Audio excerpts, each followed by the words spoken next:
So you're going to give the space to the Brew regardless with solo XP, which is what he wants. And this is where these moves matter a lot in Pro Dota, because if they work, it opens up things in multiple ways. It's not just about what that move's doing for you there, it's about what it's doing for you across the map.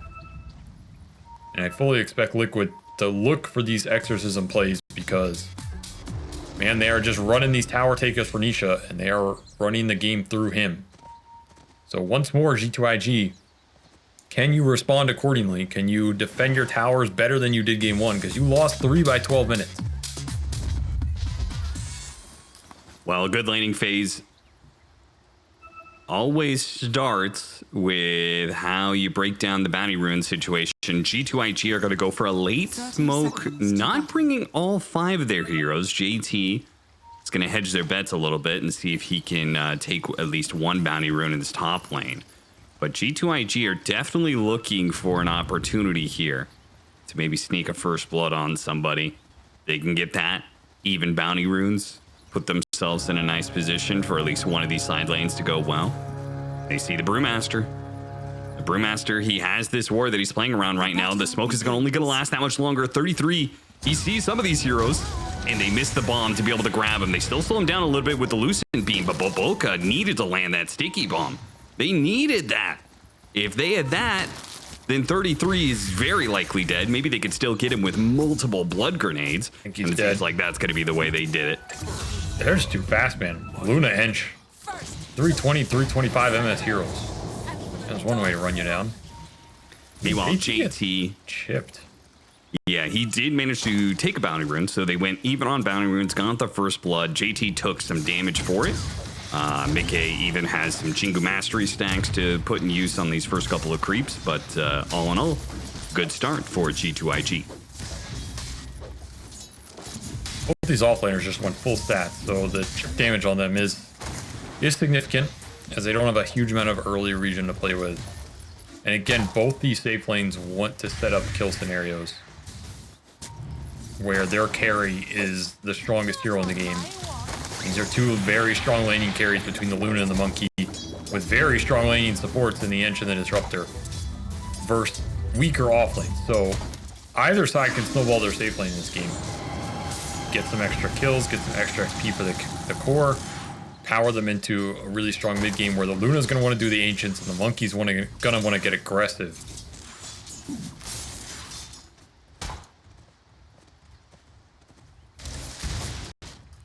Mickey trading out here. Got his level 2 first in this lane.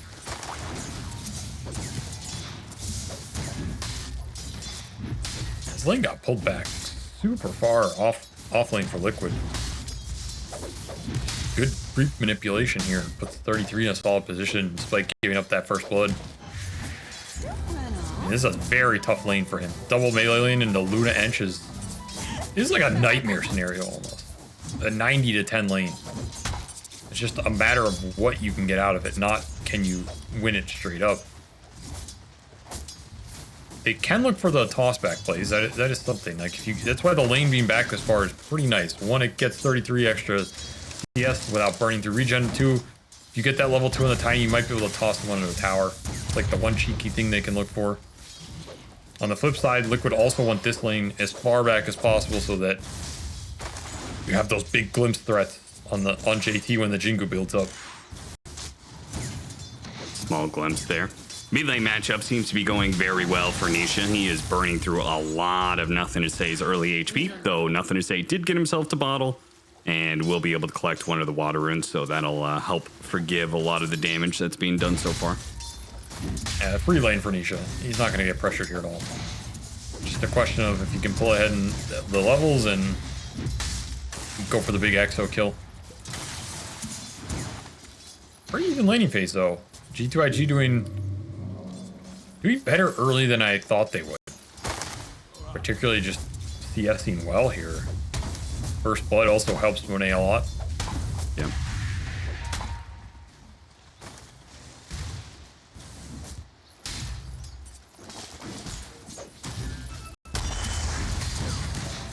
Getting aggressive on Mickey. Hit him with the bash, glimpse back on Boboka. And that's enough to dissuade JT from going for more. Boca knows he just wants to get these heroes as low as possible. Like, he should be happy trading his health for Mickey's health here. Mickey has to stand and fight. He gets the Jingu up, but the blast off finishes him off. Damn. Actually winning this offlane just straight up. That is huge for G2.iG. So Boca puts in work with the right clicks with the bombs, adding up the damage on Mickey. And in fact, he has to throw out that Boundless before the Jingu steals his fate. Not a lane that's going how Liquid wanted it to here. Yeah. I mean, just a big difference between supports early on, right? Disruptor with level 1 Glimpse, just really not a threat, not an impact. Techies gets to level 3. Is probably one of the scariest kill heroes in lane. There's just a massive amount of damage the hero can output, and they have a hard camp available for pulling. So they take that little lead, and they're going to push that advantage for all it's worth. The armor on both these sides. We're seeing that ice armor bottom. Maybe I just underestimated the armor between these two heroes top. They're both pretty high. Like Slardar with 7, Techies with 5. Not the easiest heroes to just trade early into with some extra stats, Bracer Null. Yeah, not enough early damage for Liquid to build the net worth gap, and now they're the ones getting going on. Now the glimpse back, but JT keeps on the hunt. The blast off lands on both of them. It was barely in range of hitting Mickey to deliver the final blow. The toss back here from the Tiny, but Boboka hits level 4, so his taser, it actually prevents him from taking a whole lot of damage here. The Golem from behind from X Nova, Insani gets run down. Now they're going to look at Boxy with the Golem trying to tank the tower while JT's taking it. Now the Golem will tank it. The Golem dies, turns into little Golems that throw up the shards to finish off Boxy as well. G2.iG, a massive lead in the laning phase now. All with this catapult wave, so the pressure's just hitting the tower right now. I mean, Mickey, he's worried about getting dove here. The only thing going for him is you're out of mana on G2.iG because they killed everybody. Really nice rotation timing from X Nova, though. Exactly what you want with the Enchantress here. He's going to go back through the gate. Very 2,000 net worth lead, largely coming from a lane that they just as easily could have lost. JT and Boboka putting up a stellar performance to start this game 2 for G2.iG and get them at a better track than they were on in game 1. This is the type of game you want with Enchantress. Talked a little bit about Liquid wanting to get aggressive, but you have Luna, Enchantress, Techies. I mean, these are fast heroes in their own right. You have a boat you can play with too. There's a lot of early kill ganking power from G2.iG. I don't think you want to get sucked into these early like 5-on-5 brawls still, but if you can set up these little 2-on-2, 3-on-3, 2-on-3 plays, you should be pretty happy in them. Like your supports are pretty strong in that type of situation, particularly versus the Tiny, which is it's going to be the slowest support here on the map for Boxy. We saw him pay it off later in that game 1. It's a similar type of setup. Who's going to get the XP from this? It will be him, but that's a Wisdom Rune that is not going to both supports, which means Insania is going to have to bite the bullet on this one.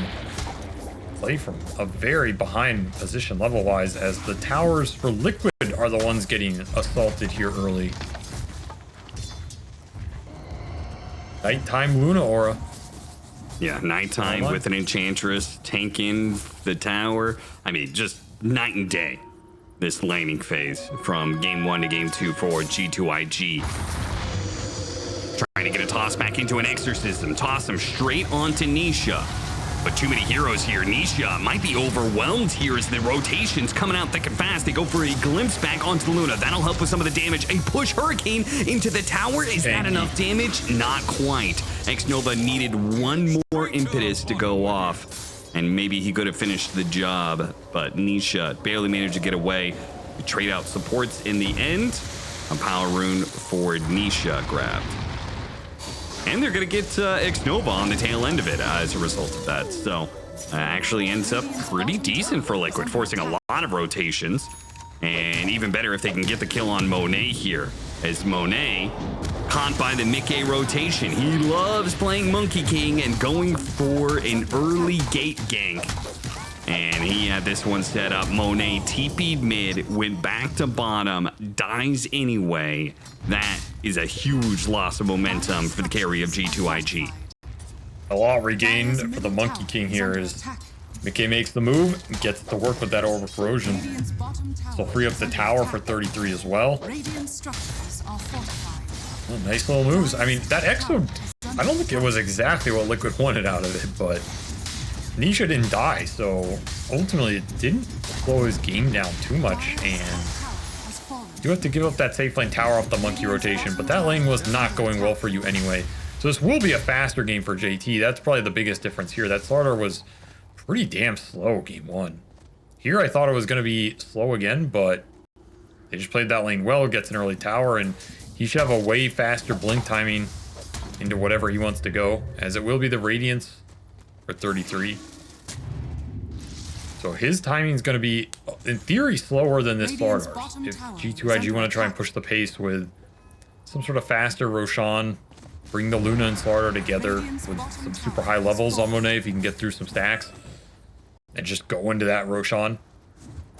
Maybe looking at the 15-minute nighttime. Upper side Roche could be pretty tempting. Power room, 10 minutes. Liquid won it. Can they get it though? G2.iG made the move first. Going for the kill on Nisha. See if they can blow him up. Boat gets him down to half. JT blast off to finish him. They got him. JT now hunting for more with the corrosive haze on the Tiny. They'll run him down with ease, and 33 is left wondering what kind of fight he just TP'd into. He's gonna have to blow his ultimate here just to stay alive. Not the best use of it. Maybe they could still get a kill off of it. Mickey with monkey. an amp damage. Oh, he's got to get away, though. Actually get purged out from the taser, so he doesn't get the amp damage while the Bruling struggled to get a kill. The Storm Panda is safe away here, so it's not like he's in threat of dying. But G2.iG, they bring more numbers than Liquid to a mid fight, and it works out very well for them. It's like the reverse of game one.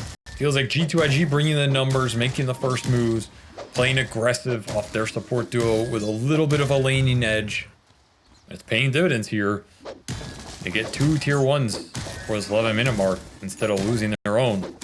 They're making another smoke play. Have that blink on the Slardar already done. And they found the best target on the map. I troll your guts with my blade. Man. Nisha is not going to be having a good game with this momentum going the way of G2.iG. Him being threatened like this 2 times in a row. And this is just the start for G2.iG. I feel like their damage right now, I think a lot of it's coming from like the techies and the Kunkka's combo. But you're not even talking about the physical damage that's coming into play, really. Yo, saves him from the stomp. On toss back. Into tower range, but oh, god damn. That was a Tidebringer, Jesus. I mean, no armor Tiny, as you said, no wisdom rune. So the Tiny, still not level 6, has no armor, and the physical damage between the Slardar and the Kunkka just destroyed. Yeah, but the Slardar was still hitting him as well. Yeah, I'm just saying, the amp doesn't do anything for the Kunkka cleave. No, it doesn't. But he hit him with Slithering Crush with the physical. He right-clicked.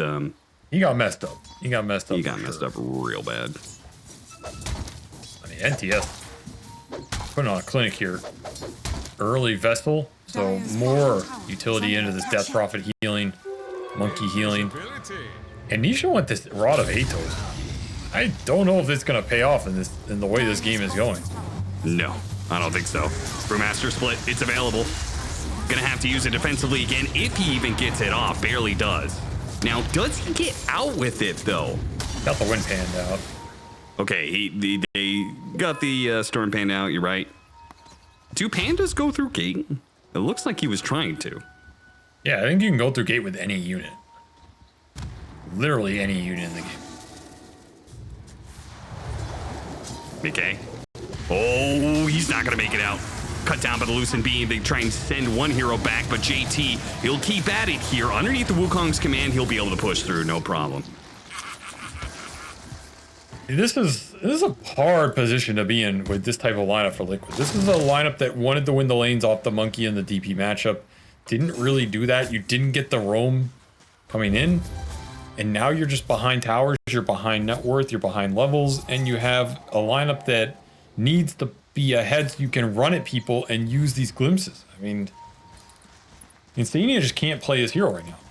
And there's a hero that if you're not getting the kills, you can't get to level 6, which means your kill threat diminishes even more. And you just run out of damage. Support duo has just fallen completely flat here for Liquid as the laning phase didn't pan out. And now they are in trouble on the map. Because making moves is very difficult for them. G2.iG are going to get tanky here. They're going to be able to front line. And they're going to have the damage because Luna's going to give it all to them. Plus Water Corrosive Haze. I mean, second Wisdom Rune gets them to level 6 on both their supports while Bobica is picking up Apophis. I mean, these supports are living very different lives. Bobica's living the rich life right now and is biding his time, waiting for a jump in. Silence, though, catch them from the side. Nisha comes in with the Exorcism. Great position to be in. A glimpse keeps nothing to say where he's at, and they'll get this pick off. G2.iG are not going to fight for it. They just got baited a little bit by Boxy running in and thought this Tiny's alone, actually baiting the play. Get a big pickup. That's what Liquid want. More aggressive kill opportunities, more extra gold for the Brew and the Monkey to get them to their big items here.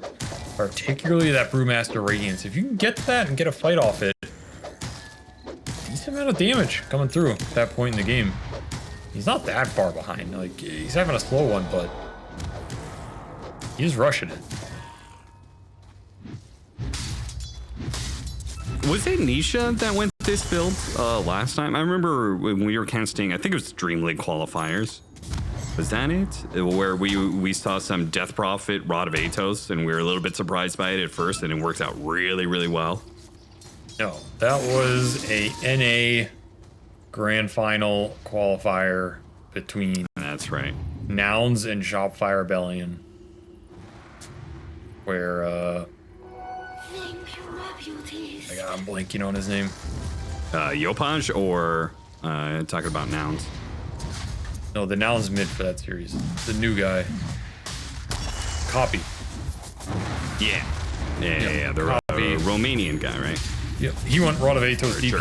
in a couple of those games and really made it work. Looked really good.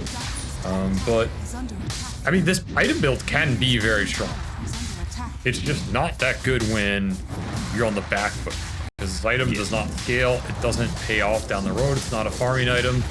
It's just raw HP and root, which means you need to fight early with it. And the fact that Nisha got this and they just can't really get the fights going, not good news for him. Because if this game just scales, he'd much rather have something like a Yule's or a Shiva's, like with an early Veil, or just a faster BKB. Satos is not going to do anything for him when he's getting jumped with Corrosive Haze and has 7 armor.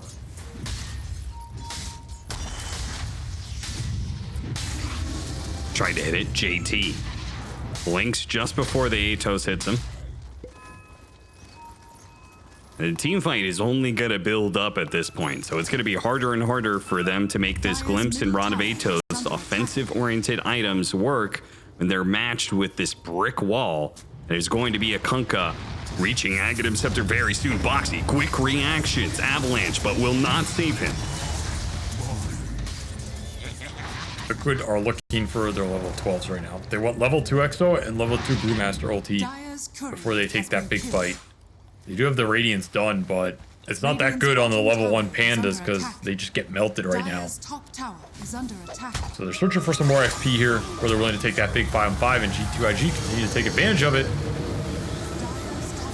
Donna's level 2 Exo, but has to use it defensively and is just getting destroyed, man. From a distance, Impetus plus Tidebringer is just enough to kill him. They have to get in here. They have to get some sort of kills out of this. Liquid, desperate to get anything that they can. They get 1 and a second now. Glimpse back off of the tornado, rips him out of the tornado, and nothing to say is now free to run away. I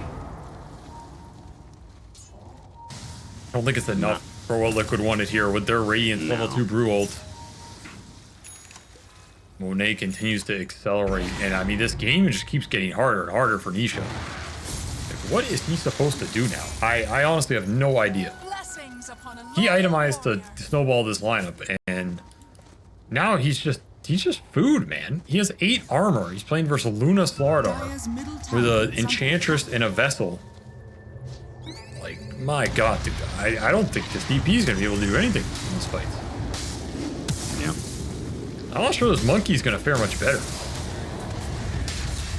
That was unexpected.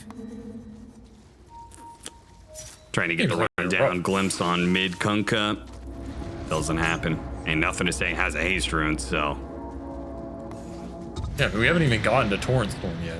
Just going to make those 5-on-5s harder, which is maybe the one area Liquid can excel in. They get some big 5-on-5 with level 2 Exo, level 2 Brew ult. And you just let the sustain and the burn go to work. They're gonna run into nothing to say. Smoke breaks, runs into a mine. It's nothing to say who gets the initiation. And what should be an easy kill on Boxy, perhaps tossed back onto the Kunkka inside again. It feels Static Storm, but the haste rune is off. And as soon as the field is gone, he is running down heroes. They're running down buildings. Got the cliff out of Liquid. Holy crap. Aegis still up for 2 minutes. This is that 15-minute nighttime Roche putting in some work. Liquid just not ready for the pace here. This is going to be a lane, I think. There's nothing that Liquid has to stop it, I think. I mean, you have to like Wukong duel at this. Pray that you win that fight, but 33 almost dead already. Primal Split needs a few more seconds to go off. They have the Wukong's command. Mickey steps out of it. He was stuck on the other side of the trees and just a little sliver couldn't get through. Now they did manage to get away from the Eclipse, and now with that on cooldown, G2.iG will back away, respecting the exorcism. Even if they have the Aegis, no, they're going to go back in. You see an opportunity with Boxy. Quick pick off on him and takes the numbers advantage now. 4 versus 5 with an Aegis. G2.iG push to the first lane of Barracks. The Primal Split's going off. Barracks are low. One range Barracks down. Toss up in the air onto the Eclipse. Oh, push back. Nice hit there from Mickey, hitting a 2-man stun and baiting out the crush as well. Now with the exorcism trying to run down heroes. Nisha not going to be able to survive. Too much damage coming out. While the Primal Split is wearing out, Monet is finally able to play the team fight again. He'll go straight for Mickey, burning him down nice and easy. The Glaze will cut him down to size, no problem. Turns back to help with 33. The Avalanche is just not going to be enough to get the kill on JT. Monet going to go for more and more and more. Boxy will be caught by the X and pulled back to his doom. 13,000 net worth lead. G2.iG, a lane of Barracks up, a Tormentor to take. They have taken this game by storm, away from the Disruptor and looking to even the series. Wait, this game's just over? It looks like the economic damage is just through the roof right now. As I feel like a lot of this fight just, I mean, yeah, that Wukong, he steps out of it, but I don't think you were holding many heroes in it at the end anyway. I feel like it comes down to Nisha just can't stand in the middle of all this. He gets amped and he just gets bursted down. They tossed the Luna twice, but he can only do so much. Like the chunk from that hit, dude. His itemization has just backfired horrendously in this game. No way around it. Bots, Atos, not keeping you alive in any of these situations. And if he's not alive, you can't win that long fight. There's just no way to win that long fight against Kunkka with Vessel Charges, Torrent Storm, Boat, Luna Aura buffing everybody up. And Mickey's in no position to man fight any of these cores. I feel like this game, it's just over like that, I think. Yep. Yeah, I mean, it just looks like G2.iG is just going to run it down. The Torrent Storm finally comes into play. And look at 33 get bursted down, man. The G2.iG have such an advantage. They can throw a couple ults to be able to secure a Brewmaster out of the team fight title. White pushes in Nisha into his death, almost.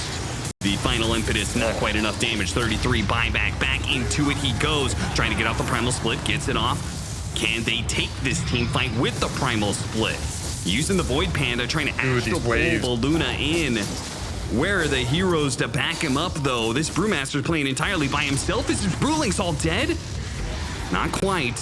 But now he doesn't have an ultimate anymore. Insania is going to be pulled back into an X-Torrent and quickly killed. Nisha back into it with an Exorcism.